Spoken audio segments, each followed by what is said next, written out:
Oh, hey there, my name's Wes. As you can see, if you look around, this is my current setup in my garage. It's got my simple tool chest, air compressor, drill press, bench grinder over here, but current project right over here. This is actually a custom fabrication table I'm currently working on.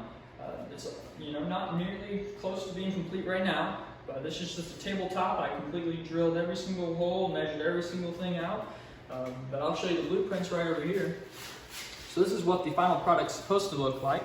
We'll have two gas cylinders that sit right over here. The table extends outwards and you'll be able to mount a bench grinder and you'll be able to mount a vise over here. I'll just flip through real quick. This is all the cut lists, measurements, and everything I had to do in this program called Sketchup.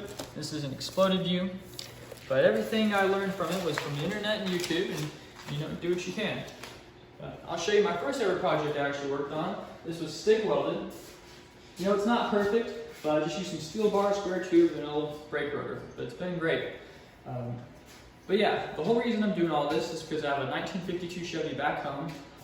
I'm currently trying to put a big block in it, but I realized if I need to start making some custom parts for it, I need to get serious and have an actual fabrication table. But currently, since that's back home, obviously, I'm actually going to Pitt State for Automotive Technology. And the whole reason for that is because I'd like to pursue a career in the automotive industry, as possibly open up my own hot rod shop one day, because I enjoy design and innovation, and that's something that I'd like to do for as long as I can.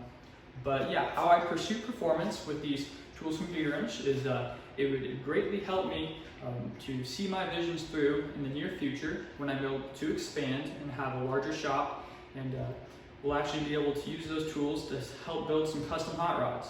But I'd appreciate any and all consideration, so thank you very much.